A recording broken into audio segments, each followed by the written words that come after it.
하나님 말씀 창세기 12장 10절에서 20절 말씀입니다. 그 땅에 기근이 들었으므로 아브라함이 애굽에 거류하려고 그리로 내려갔으니 이는 그 땅에 기근이 심하였음이라. 그가 애굽에 가까이 이르렀을 때에 그의 아내 사레에게 말하되 내가 알기에 그대는 아름다운 여인이라. 애굽 사람이 그대를 볼 때에 이르기를 이는 그의 아내라 하여 나는 죽이고 그대는 살리리니 원하건대 그대는 나의 누이라 하라. 그러면 내가 그대로 말미암아 보존되리라 하니라. 아브라함이 애굽에 이르렀을 때에 애굽 사람들이 그 여인이 심히 아리따움을 보았고 바로의 고관들도 그를 보고 바로 앞에서 칭찬함으로 그 여인을 바로의 궁으로 이끌어 들인지라. 이에 바로가 그로 말미암아 아브라함을 후대함으로 아브라함이 양과 소와 노비와 암수 나귀와 낙타를 얻었더라. 여호와께서 아브라함의 아내 사레의 일로 바로와 그 집에 큰 재앙을 내리신지라. 바로가 아브라함을 불러서 이르되 네가 어찌하여 나에게 이렇게 행하였느냐? 네가 어찌하여 그를 네 아내라고 내게 말하지 아니하였느냐? 네가 어찌 그를 누이라 하여 내가 그를 데려다가 아내를 삼게 하였느냐? 네 아내가 여기 있으니 이제 데려가라 하고 바로가 사람들에게 그의 일을 명하매 그들이 그와 함께 그의 아내와 그의 모든 소유를 보내었더라. 아멘. 성경에는 지금 우리 시대에도 생각할 때 참 이해하지 못할 일들을 기록하고 있습니다. 그 사건 자체로 보면 손가락질 당하고 정말 부끄러움을 당할 일들인데 하나님께서는 침묵하실 때도 있고 뭐라 하지 않기도 하십니다. 도대체 무엇이 옳은 것이고 무엇이 그른 것인가? 이 땅의 의는 착함과 착하지 않음의 기준을 잡아두고 거기에 맞춰서 우리가 판단을 할 수 있지만 하나님께서 보시는 판단의 근거와 기준은 구원의 역사 가운데 나타나시는 주의 뜻에 있는 겁니다. 그의 나라와 그의 의가 기준입니다. 그래서 본문에 기록된 이 아브라함의 실수와 같은 사건도 조금은 우리가 깊이 있게 살펴볼 이유가 거기에 있는 겁니다. 아브라함은 그가 살아오는 인생이 실상은 그의 나라와 그의 의를 구하는 삶을 산 겁니다. 그가 갈대아 우르 땅을 떠난 것이 그러하고 가나안 땅으로 들어가서 하나님을 만나 제단을 쌓고 예배함이 그런 것이고, 그렇다면 애굽에 들어가는 상황을 잘 보십시오. 여러분 같으면 안 그러겠습니까? 기근이 왔어요. 보통 기근이 아니에요. 풀 한 포기, 물 한 모금 찾을 수도 없는 기근이에요. 거기 버티고 있으면 어떻게 돼요? 죽어요. 그럼 거기 죽을래요?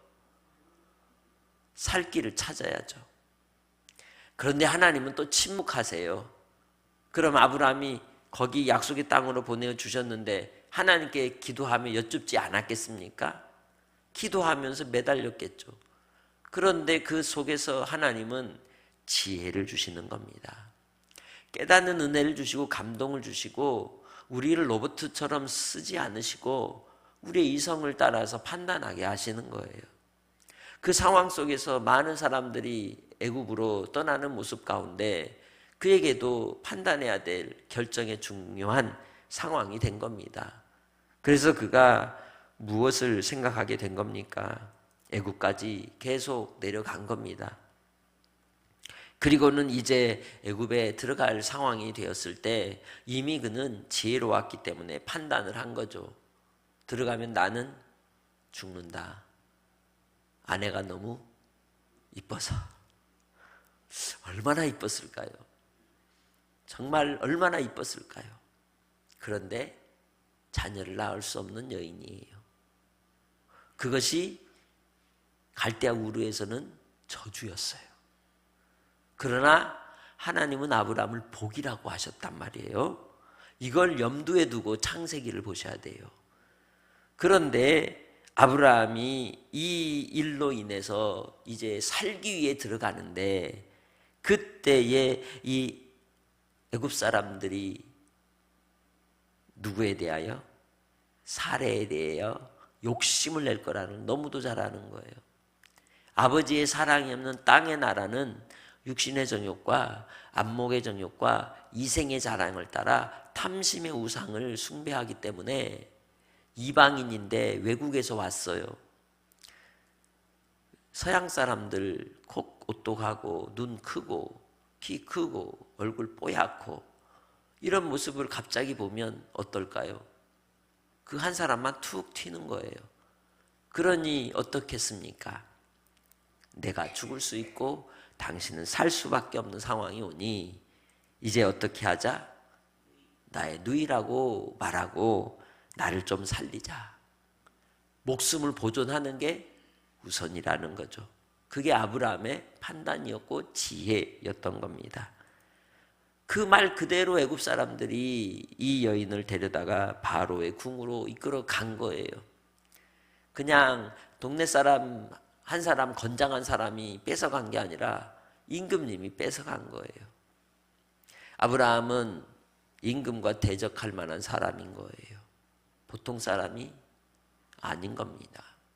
그런데 이 아브라함의 이 사건 속에서 우리는 인간의 실수와 허물을 볼 수도 있지만 그 속에서 하나님이 구속의 역사를 이루시기 위해서 어떻게 보존하시는지를 볼 필요가 있는 겁니다. 하나님께서 이 아브라함의 사건을 통해 하나님의 역사가 나타날 때에 아브라함에게 후대하게 하셨고 물질의 은혜를 공급해 주신 겁니다. 채우고 더하여 낙타와 암수나귀와 노비와 양과 소를 얻었어요. 그가 큰 재산을 갖게 하셨어요. 그리고는 하나님께서 이 사례의 일로 하나님이 바로에게 건들지 못하도록 어떻게 하셨어요? 그의 집에 재앙을 내리신 겁니다. 그것이 아브라함에게 말씀했던 창세기 12장 1절과 2절을 통해 주시는 복이에요. 하나님이 분명히 구별된 큰 민족을 주신다. 그러나 너를 축복하는 자는 복을 받지만 저주하는 자는 저주를 받는다. 사례를 건드는 것은 뭘 받는 거다? 저주를 받는 것이다. 하나님의 기준은 거기에 있었습니다. 아브라함이 속이고 아내를 들여보낸 게 중요한 게 아니고 이 아브라함은 하나님 앞에 선지자로 종으로 하나님의 뜻을 이루는 사명자로 주께서 쓰시는 그 길의 과정을 보여주고 있는 것이죠. 그래서 이 아브라함에게 이 바로의 궁에 내려진 저주가 뭡니까? 결국 해산하지 못하는 과정들이 나타나게 또한 되는 것이죠. 이 일을 통해서 하나님은 사례에게 세상 사람들이 볼 때, 갈대아 사람들이 볼 때 정말 지지리도 복 없는 여인이라고 했던 말이 오히려 복이 있는 여인이며 오히려 이제 그를 인하여 애굽에는 저주가 임하는 똑같은 역사가 나타나게 된 겁니다. 이를 통해서 우리는 하나님께서 자기 백성들을 얼마나 사랑하시는지를 보게 되는 거예요. 하나님께서는 택하신 자들에 대한 특별한 사랑을 가지고 계시는 겁니다. 특별한 은총과 사랑으로서 인도하여 주시는 분이심을 잊지 마시기를 바랍니다. 그렇게 하나님께서 이 일을 이루실 때 바로의 실수를 보이시는 거예요. 이 땅의 인생들의 죄악이 무엇인지를 보여주는 겁니다. 바로가 아브라함에게 얘기하죠. 야, 너 어찌해서 나를 이렇게 행했냐?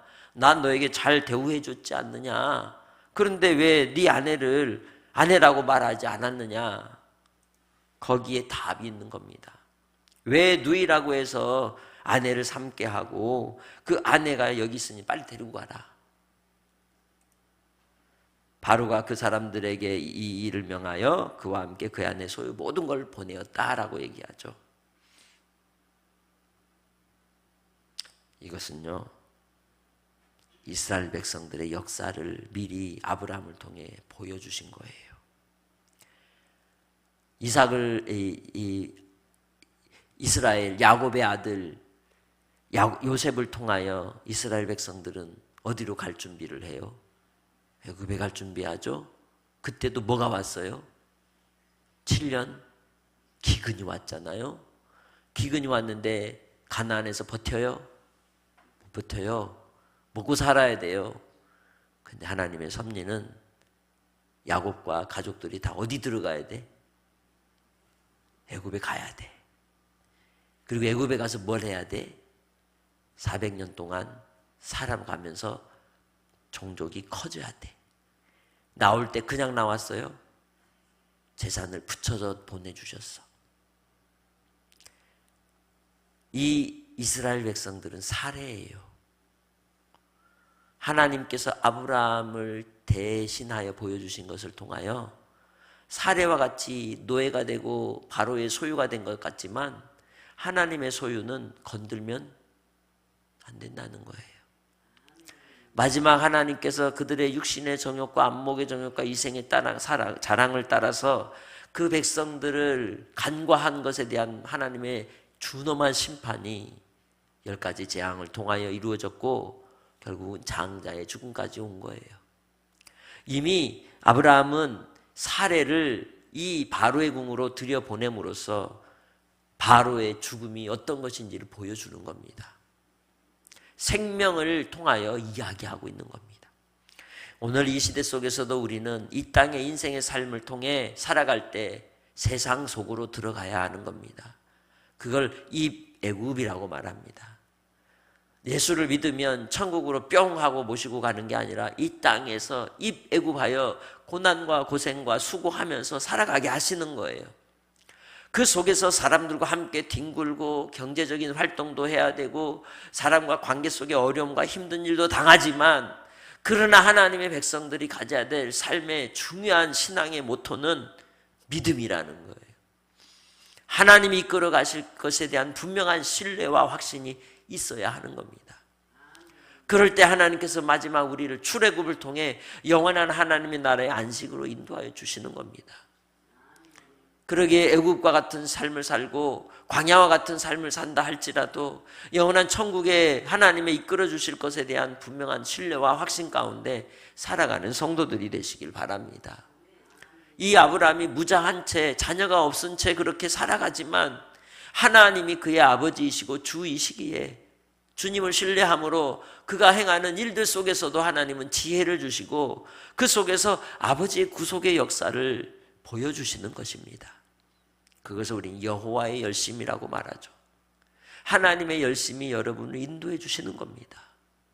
애굽으로 갈 수도 있고 미국으로 갈 수도 있고 다른 곳으로 갈 수도 있고 이사를 할 수도 있고 어떤 상황과 환경에서 하나님이 어쩔 수 없이 옮길 수밖에 없는 환경으로 하나님이 내몰아 가실 때도 있습니다. 그러나 중요한 것은 그 속에서 여전히 하나님은 우리를 사랑하시는 신실하심을 따라 인도하여 주신다는 겁니다. 우리의 허물과 우리의 죄악과 우리의 연약함 속에서도 하나님은 선을 이루시는 겁니다. 그래서 하나님께서 이 아브라함을 통하여 20절에 그들이 그와 함께 그의 아내와 그의 모든 소유를 다 보내어 드렸다는 거예요. 환송했다는 거예요. 그가 다시 가나안으로 돌아오는 역사가 나타나게 되는 겁니다. 하나님께서 나의 삶의 자리에서 우리의 인생 속에 수고하고 고난을 당하고 시련과 기근 같은 상황이 올 때에도 여전히 하나님은 나를 통하여 구원의 일을 위해 일하신다는 거예요. 나의 삶의 자리는 그냥 먹고 살기 위한 자리가 아니라고요. 거기에서도 여전히 하나님은 그의 나라와 그의 의를 이루시는 거예요. 여러분이 일하는 것은 세상 사람들이 일하는 것과 같지 않아요. 내가 일하고 수고하는 것도 하나님의 나라와 의를 위한 일이라는 걸 잊지 마시길 바랍니다. 이 사건 속에 또 한 가지 중요한 핵심은 예수 그리스도의 계보를 어떻게 보존하고 계시느냐는 거예요. 이 사건이 무엇과 또한 연결해서 우리가 생각해 볼 수 있냐면 룻기와 연결해서 볼 수 있습니다. 룻기서에 나오는 나오미의 가족들은 아말렉으로 피신을 가잖아요. 그때도 뭐가 왔어요? 기근이 왔어요. 살 수밖에 없는 상황, 살아야 하기 때문에 떠날 수밖에 없었어요. 그러나 그것이 하나님의 섭리 가운데 그들에게는 복 있는 누구를 얻었어요? 룻을 얻었잖아요. 하나님께서 그들을 그곳에 보낸 이유는 룻을 데리고 오려고. 그리고 룻을 데리고 오는 그 과정 속에 나오미는 남편도 죽고 자식도 죽었단 말이에요. 그러나 거기에서 끝난 게 아니라 하나님께서 보아스를 통하여 구원의 길을 여시는 하나님의 섭리를 이루신 거예요. 하나님이 택한 백성이 이방인이니까 이방인을 이스라엘의 총회에 들어오게 하시려고 보내신 거예요. 나의 삶은 어떤 환경입니까? 실패하고 무너지고 넘어진 것 같은가요? 하나님 보실 때는 기다 아니다. 아니에요. 하나님의 섭리는 그런 거예요. 다만 우리가 그 신실하신 하나님을 신뢰하느냐, 여기에 있는 거죠. 아브라함은 신뢰하지 않았을까요? 아브라함은 신뢰하는 사람이 아닐까요? 순간순간 감정의 기복이 있어도 여전히 그는 하나님의 부름을 입고 하나님을 신뢰하는 사람으로 있었습니다. 우리가 하나님의 말씀을 볼 때 좀 지혜롭게 그 말씀을 분별하며 보아야 될 필요가 있는 겁니다. 그래서 히브리서에 아브라함을 믿음의 사람으로 가장 먼저 얘기하고 있지 않습니까? 이 히브리서를 통하여 아브라함이 하나님 앞에 믿음으로 행했던 그 신앙의 흔적들이 기록되어 있지 않습니까? 그래서 우리는 믿음은 바라는 것들의 실상이요 보지 못하는 것들의 증거라고 얘기하는 겁니다. 실상과 증거는 이루어진 게 아니지만 이루어질 것을 기대하고 믿음으로 나의 삶의 자리가 무너진 것 같은 자리에서도 하나님의 백성들을 통해 주님은 일하신다는 겁니다.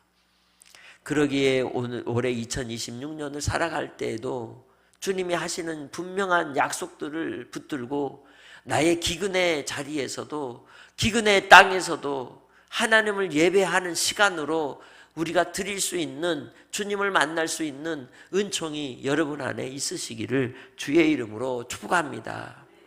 그게 바로 우리가 이루어야 될 삶의 예배자인 겁니다. 일터에서, 가정에서, 주방에서, 잠자리에서 그리고 내가 만나는 사람과의 관계 속에서도 우리는 하나님의 예배자로 부름을 입었다는 겁니다. 그곳에서 하나님의 영광을 드러내며 하나님의 주신 은혜의 분복을 누리는 복된 성도들이 다 되시기를 주님의 이름으로 축복합니다. 하나님 아버지, 오늘도 주님 앞에 드려지는 복된 주일 예배 가운데 주님 만나기 원합니다. 기근의 시간을 지나고 있습니까? 환난의 때를 만났습니까? 그 상황에서도 주님은 섭리하시며 이끌어 인도하여 주시는 분이심을 믿습니다. 아버지 하나님, 종들 위에 한량없는 은총을 부어주셔서 믿음으로 행진하게 하시고 담대하게 하옵소서, 강건하게 하옵소서. 주의 도심의 은혜를 따라 나아가는 백성들이 되게 해 주시길 원하옵고 오늘도 주님 복된 주일로 주께 드리는 은혜의 한날이 되기 원하오며 예수님의 이름으로 기도합니다. 아멘.